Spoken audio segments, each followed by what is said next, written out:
जय हिंद friends, welcome back to your channel. स्वागत है एक बार फिर से आपके अपने इस यूट्यूब चैनल कंपटीशन की दुकान पर। जैसा कि आप देख रहे होंगे ऊपर ही लिखा हुआ है एसएससी सीएचएसएल 2022, यानी फिजिक्स के ये वो इम्पोर्टेंट क्वेश्चन हैं जो आपके एसएससी सीएचएसएल 2022 में आए हुए थे। ठीक, इसके पहले हमने सीजीएल के ऑल क्वेश्चन, एमटीएस के ऑल क्वेश्चन, फिजिक्स के और हिस्ट्री के कंप्लीट करा चुके हैं। अगर आपने वो नहीं देखे हैं तो जल्दी से जाकर प्लेलिस्ट में वो विजिट कर लीजिए। और ये हैं एसएससी सीएचएसएल 2022 के क्वेश्चन। ठीक, तो देरी ना करते हुए वीडियो को स्टार्ट करते हैं। सबसे पहले फटाफट आप लाइक कर दीजिए, ठीक, क्योंकि आपके लाइक से ही हमें मोटिवेशन मिलता है। पहला क्वेश्चन देखिए, आप देखो क्या लिखा हुआ है। लिखा है निम्नलिखित में से कौन सा या से कथन सही नहीं है। ध्यान से समझो, क्वेश्चन में कह रहा है निम्नलिखित में से कौन सा कथन सही नहीं है। अब आपको गलत वाले कथन चुनने हैं। यानी देखो पहला क्वेश्चन क्या लिखा हुआ है। पहला लिखा है प्रति एकांक आयतन पर लगने वाला बल दाब होता है। अब ध्यान से समझना बात को। अब इसका पहला ही ऑप्शन गलत हो गया। क्यों? क्योंकि इसका फार्मूला क्या होता है, P बराबर F अपान ए। ध्यान से समझना बात को, पूरा प्रूफ करके बताएंगे आपको। P बराबर क्या होता है, F अपान ए, यानी दाब बराबर बल बटे क्षेत्रफल। तो इसमें वर्ड क्या जुड़ेगा, प्रति एकांक क्षेत्रफल पर लगने वाला बल दाब कहलाता है। लेकिन जबकि इसमें क्या लिखा हुआ है, आप देख रहे होगे, इसमें लिखा है प्रति एकांक आयतन पर। तो आयतन की जगह पर अगर क्षेत्रफल होता तो ये पॉइंट सही हो जाएगा, क्योंकि फार्मूला होता है P बराबर F upon A. I hope आप पॉइंट समझ गए होंगे अच्छी तरह से। ठीक, तो पहला ऑप्शन गलत हो जाएगा। लेकिन उसने कहा है कौन सा कथन सही नहीं है, यानी पहला ऑप्शन सही हो गया। एक तरफ से है गलत, लेकिन अकॉर्डिंग टू क्वेश्चन सही हो गया। अगला पढ़िए दूसरा। दूसरा लिखा हुआ है द्रव बर्तनों की दीवारों पर दाब डाल सकते हैं। तो बिल्कुल बात सही है। जो द्रव होता है वो बर्तनों की दीवारों पर दाब डालता है। लेकिन अब कह रहा है निम्न में से कौन सा कथन सही नहीं है। तो ये पॉइंट तो सही है, लेकिन इस क्वेश्चन के हिसाब से गलत हो जाएगा। ठीक, जैसे आपने देखा होगा कि जो बांध होते हैं हमारे, वो बांध की जो दीवारें होती हैं वो तली पर मोटी बनाई जाती हैं। क्यों? क्योंकि जो द्रव होता है वो दीवार पर दाब डालता है। अगर वो पतली बनाई जाएंगी तो बांध फट जाएंगे और पानी सारा बाहर निकल जाएगा। ठीक, तो जो द्रव होता है बर्तनों की दीवारों पर दाब डालता है। लेकिन इस क्वेश्चन में पूछा गया था कि कौन से कथन सही नहीं है, तो उसके हिसाब से पहला इसका सही हो जाएगा, दूसरा गलत हो जाएगा, तीसरा चेक करते हैं। देखा, किसी वस्तु पर लगने वाला बल उसकी गति की अवस्था में परिवर्तन कर सकता है, लेकिन उसकी आकृति में नहीं। तो ये भी पॉइंट गलत लिखा हुआ है, लेकिन क्वेश्चन में गलत ही बताने हैं, तो इसका तीसरा सही हो जाएगा। यानी अब आपको ऑप्शन वो चुनना है जिसमें पहला और तीसरा दिया गया। तो देखते हैं नीचे कौन सा ऑप्शन हो जाएगा। पहला लिखा है केवल थर्ड, तो ये गलत हो जाएगा। फिर लिखा केवल एक और तीन। ठीक, तो पहला और तीसरा ही पॉइंट गलत है, इस वजह से ऑप्शन बी इसका सही हो जाएगा। इसका आंसर भी देखो, यहाँ पर आंसर भी दिया गया।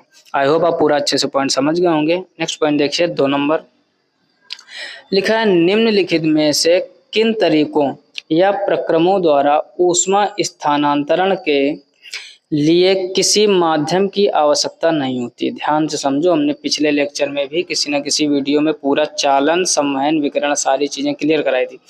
फिर से आप समझ लो, ध्यान से सुनना। जो आपका चालन होता है, जो पहला ऑप्शन दिया गया है चालन, चालन में कण एक जगह से दूसरे जगह नहीं जाते। जैसे लोहे के सरिया को आप गर्म करो, कण एक जगह से दूसरे जगह नहीं जाएंगे, लेकिन उसका हीट जो है वो ट्रांसफर होगा, वो होता है चालन। संवहन क्या होता है, कण एक जगह से दूसरे जगह जाते हैं और हीट भी ले जाते हैं। जैसे पानी का गर्म करना, आपने देखा होगा जब पानी को गर्म करते हैं तो नीचे का बुलबुला उठता है और ऊपर की तरफ जाके फूट जाता है, यानी नीचे से हीट ले जाकर ऊपर वो छोड़ देते हैं। और विकिरण होता है जिसमें माध्यम की आवश्यकता ही ना पड़े। अब देखो क्वेश्चन क्या है आपका, कह रहा निम्नलिखित में से किन तरीकों द्वारा या ऊष्मा स्थानांतरण के लिए माध्यम की आवश्यकता नहीं होती। अब देखो ध्यान से, क्वेश्चन में भी पूछा गया है किसमें माध्यम की आवश्यकता नहीं होती, तो माध्यम की आवश्यकता विकिरण में ही नहीं होती। इसका मतलब इसका ऑप्शन बी सही हो जाएगा। फिर से सुन लो, चालन में कण भी नहीं ट्रांसफर होते हैं, केवल हीट का ट्रांसफर होता है। संवहन में कण एक जगह से दूसरे जगह जाते हैं, हीट भी एक जगह से दूसरे जगह जाती है, लेकिन विकिरण में माध्यम की ही आवश्यकता नहीं पड़ती है। जैसे पृथ्वी पर सूर्य की किरणों का आना, यानी सूर्य की किरणों के लिए आने के लिए माध्यम की आवश्यकता नहीं होती, और वो जो हीट यहाँ पृथ्वी पर आती है उसको विकिरण के द्वारा कहते हैं। किसके द्वारा? विकिरण। और इसमें पूछा भी गया था कि आवश्यकता नहीं होती है किसकी? माध्यम की, तो हो जाएगा विकिरण। आई होप आप पॉइंट अच्छे से समझ गए होंगे। नेक्स्ट पॉइंट देखिए, तीसरा। एक चीज और समझो आप, ये एसएससी सीएचएसएल में आए हुए क्वेश्चन है, तो आप समझ सकते हो कितने इंपॉर्टेंट है। साफ साफ आपके सामने लिखा है एसएससी सीएचएसएल 2022, इंपॉर्टेंट क्वेश्चन है, और उनका हम डिस्कशन भी करते हैं ताकि आपके माइंड में अच्छे से सेट हो जाए। तीसरा क्वेश्चन क्या लिखा हुआ है? किसी मोमबत्ती की ज्वाला के पूर्ण दहन के बाह्य क्षेत्र का रंग कैसा होता है? यानी किसी मोमबत्ती की ज्वाला की जब पूर्ण दहन यानी पूरी दहन होने के बाद जो बाह्य क्षेत्र होता है उसका रंग कैसा होता है? तो वो होता है आपका नीला। आसान सा पॉइंट है, आप इसको याद कर लीजिए। नेक्स्ट पॉइंट देखिए, चौथा नंबर लिखा हुआ, रमन अपने वाहन में पश्च दृश्य दर्पण का प्रयोग करना चाहता है, इसके लिए उसे किस प्रकार का दर्पण चुनना चाहिए? रमन किसी व्यक्ति का नाम है। अपने वाहन में, कोई भी उसकी 4 व्हीलर वाहन होगी या 2 व्हीलर, या वाहन में पश्च दृश्य दर्पण का प्रयोग करना चाहता, इसके लिए उसे किस प्रकार का दर्पण चुनना चाहिए? तो आपको हमने सिखाया था पिछले के कुछ लेक्चरों में कि जो ड्राइवर होता है वो अपनी बगल की सीट में जो दर्पण लगाता है वो होता है आपका उत्तल दर्पण।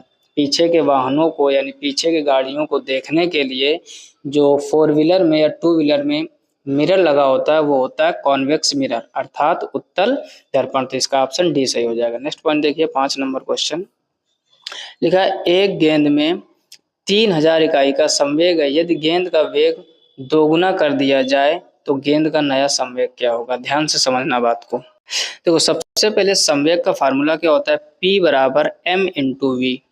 बात को समझो, संवेग बराबर होता है द्रव्यमान इंटू वेग, P बराबर mv।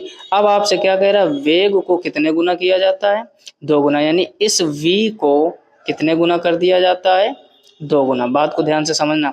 अब जो भी चीजें अनुक्रमानुपाती होती है, यानी इसमें अगर हम कंडीशन निकालना चाहें तो ध्यान से समझो बात को, P बराबर mv में अगर हम कंडीशन निकालें तो P प्रोपोर्शनल V आ जाएगा, यानी अगर इधर की वैल्यू को 2 गुना किया जाएगा तो संवेग भी 2 गुना हो जाएगा। अब वेग को 2 गुना किया गया तो संवेग भी 2 गुना हो जाएगा। अब ध्यान से समझो, संवेग पहले कितना था? 3000, तो 3000 का जब डबल करोगे क्या आ जाएगा? 6000। तो ऑप्शन सी इसका सही हो जाएगा। आई होप आप पॉइंट समझ गए होंगे। हमने डायरेक्ट 6000 इकाई नहीं करवाया, आपको कंडीशन भी बताई है। फिर से समझो, P बराबर क्या होता है? mv। जितने गुना वेग किया जाएगा उतने गुना संवेग हो जाएगा। अगर वेग को 4 गुना करोगे तो संवेग 4 गुना, तो 4 टाइम 12000 हो जाता है। आई होप आप पॉइंट समझ गए होंगे, क्योंकि ये दोनों एक दूसरे के अनुक्रमानुपाती हैं। क्लियर बात?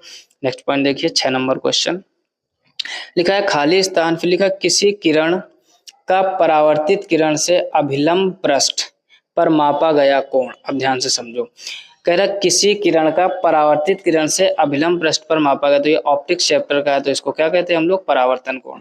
सब लोग सीखे होंगे क्लास 10th में या 10th में या 12th में। जैसे ये दर्पण है आपका, ठीक। अब दर्पण कैसे बनता है?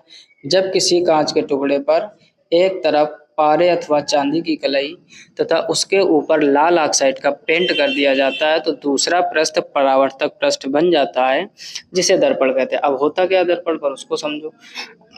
कोई प्रकाश किरण आती है और ऐसे टकराकर वापस चला जाती है, ठीक। अब इसको जो बीच की लाइन होती है इसको हम लोग कहते हैं अभिलंब, यानी नॉर्मल एन से। आने वाली किरण को आपतित किरण कहते हैं और टकरा कर जाने वाली किरण को परावर्तित किरण। और जिस बिंदु पर ये सभी मिलते हैं इसको कहते हैं आपतन बिंदु, ठीक है। आपतन बिंदु आपका ये हो जाएगा यहाँ पर, ठीक है। इसको क्या कहेंगे? आपतन बिंदु। तो अब उसने पूछा था खाली स्थान, किसी किरण का परावर्तित किरण से अभिलंब पर मापा गया कोण।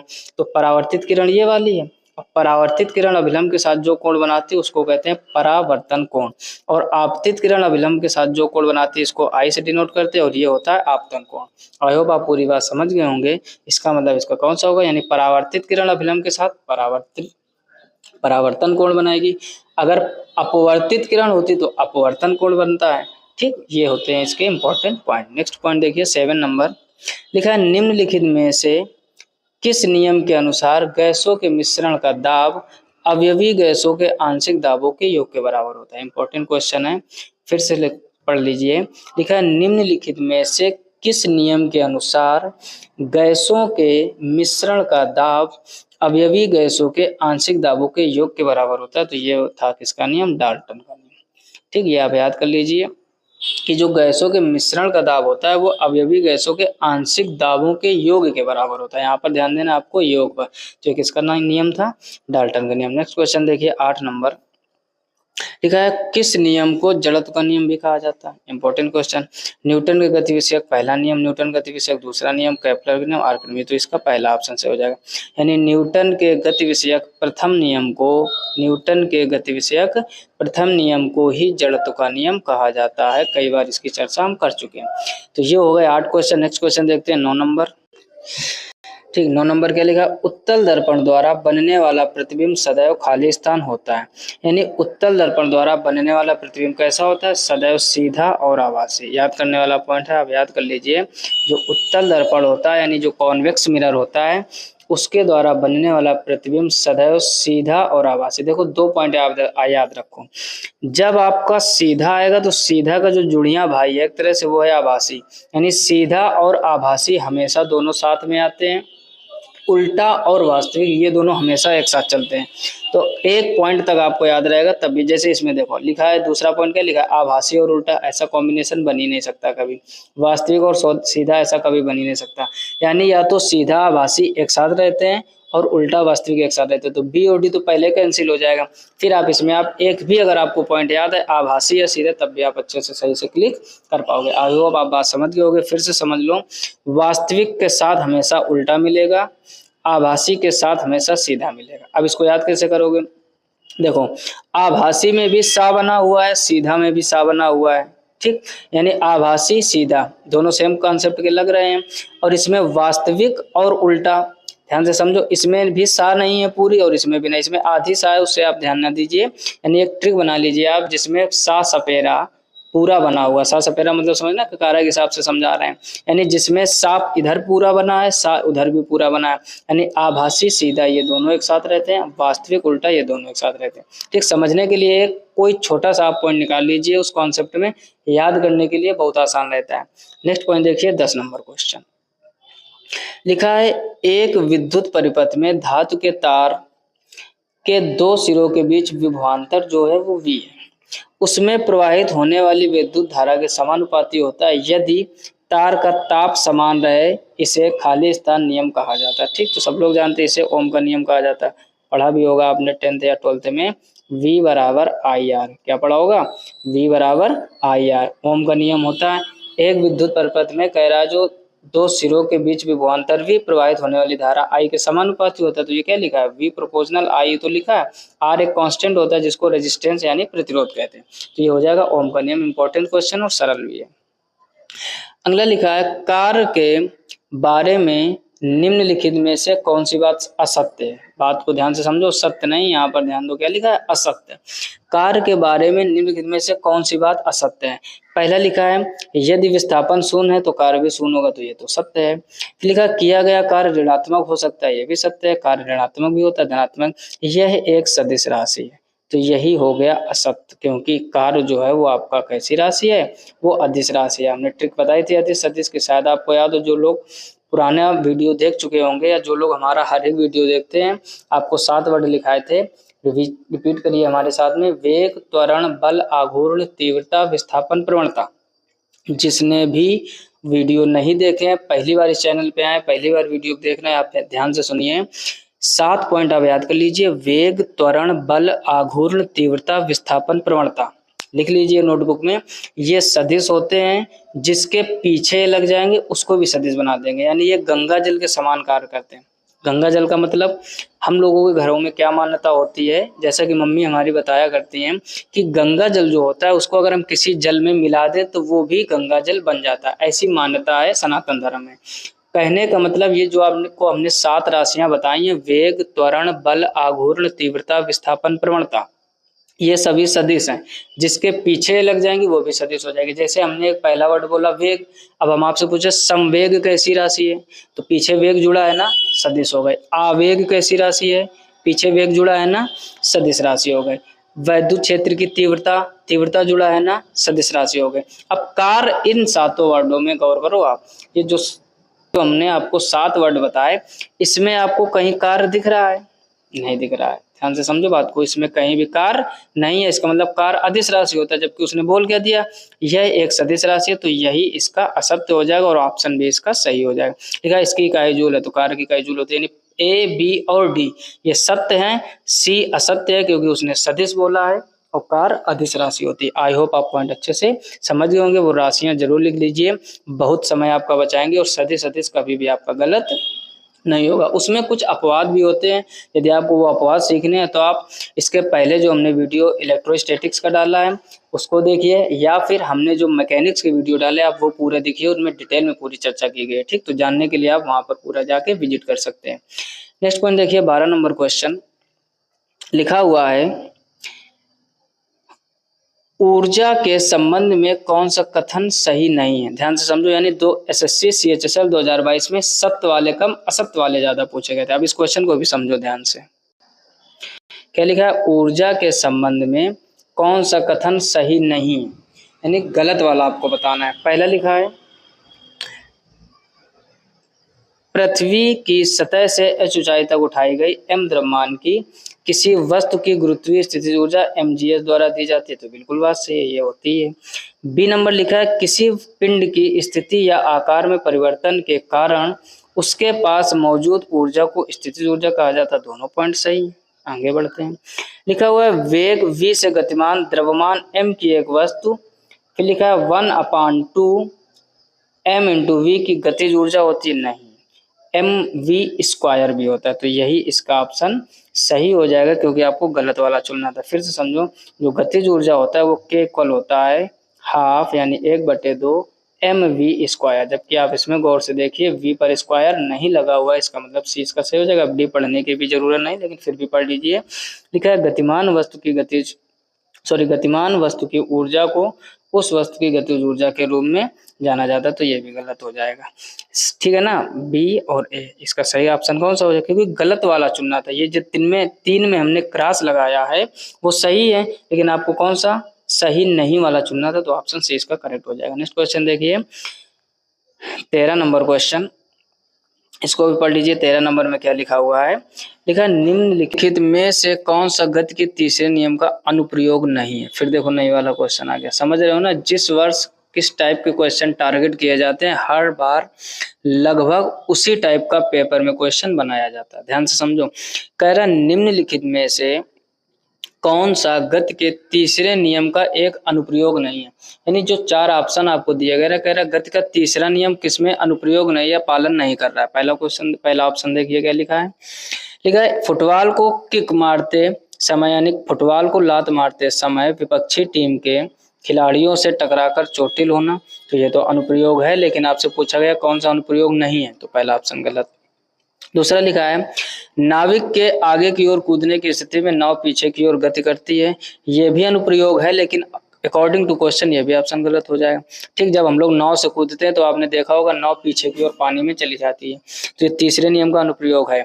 तीसरा पॉइंट पढ़ते हैं। लिखा है, क्रिकेट के खेल के मैच लपकने के लिए क्षेत्र रक्षक गेंद के साथ अपने हाथों को धीरे धीरे पीछे की ओर खींचता है, तो ये तीसरे नियम का अनुप्रयोग नहीं है, तो इसका ऑप्शन यही सही हो जाएगा। और चौथा क्या लिखा हुआ है?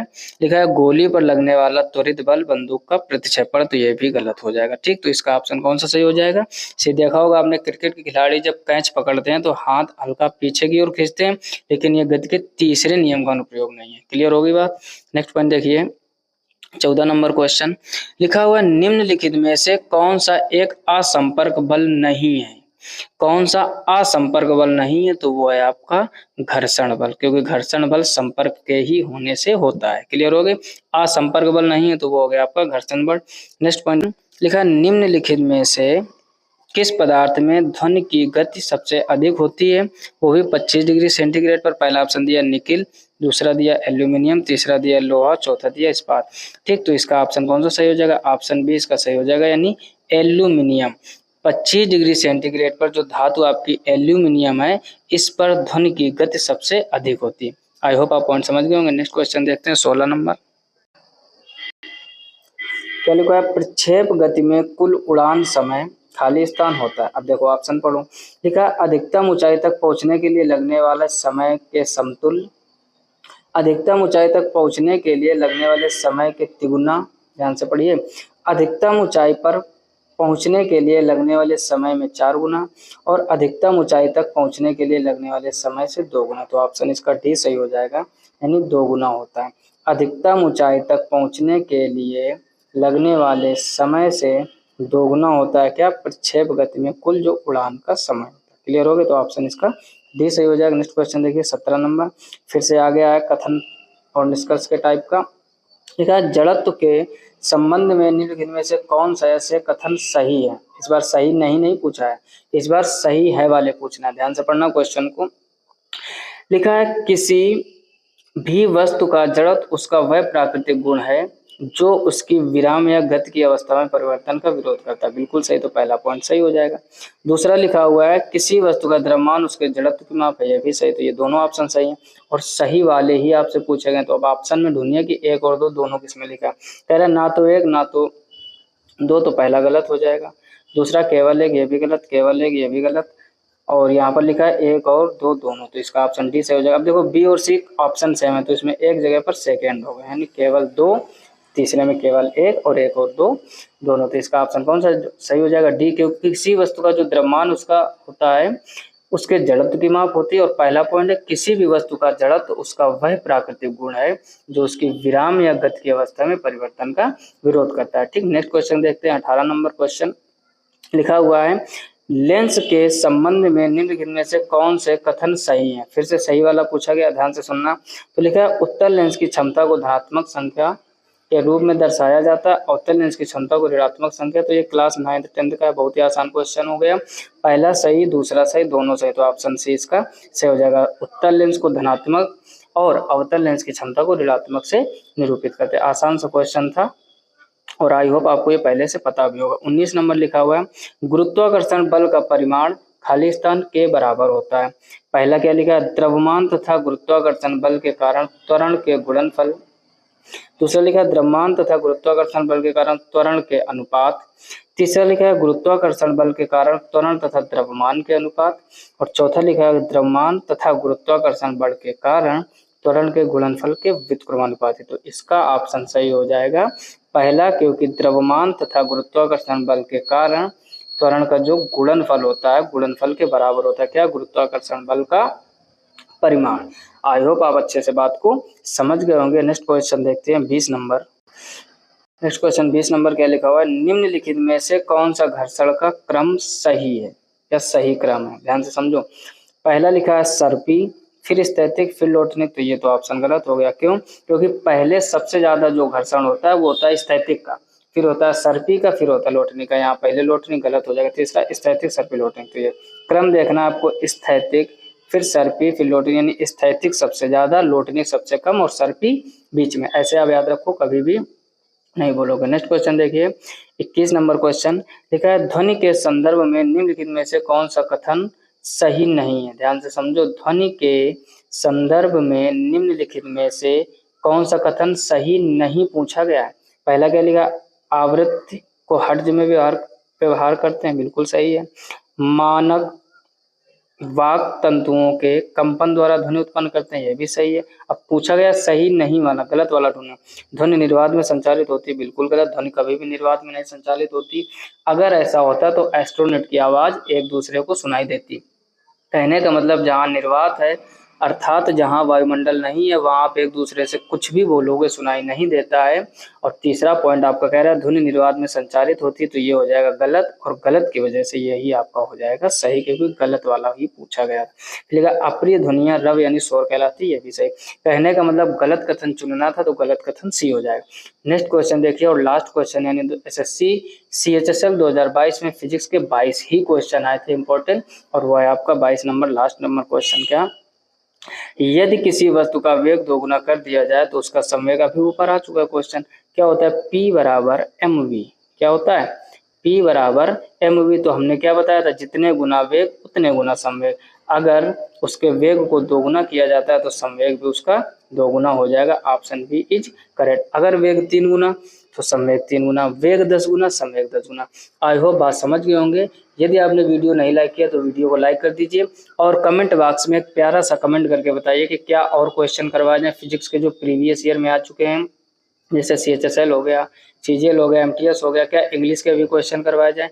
आप कमेंट करके बताओगे तभी आगे के क्वेश्चन इंग्लिश की भी इसी तरीके सीधी जाएगी। आई होप आप पूरी बात अच्छे से समझ गए होंगे। यदि चैनल पर पहली बार आए हो तो चैनल को सब्सक्राइब करके नोटिफिकेशन बेल को ऑल पर जरूर सेलेक्ट कर लीजिए, क्योंकि इस चैनल पर आपको ज़्यादातर previous year question paper solve करवाए जाते हैं। और जो भी आपके यार दोस्त, क्लासमेट, क्लास फेलो आपके साथ तैयारी करते हो या SSC की तैयारी करते हो तो उनको शेयर जरूर कीजिए। आपके एक शेयर से हो सकता है किसी का भला हो जाए। मिलते हैं नेक्स्ट वीडियो में, तब तक अपना ख्याल रखिए, अच्छे से पढ़ाई करते रहिए। तब तक के लिए जय हिंद, राधे राधे।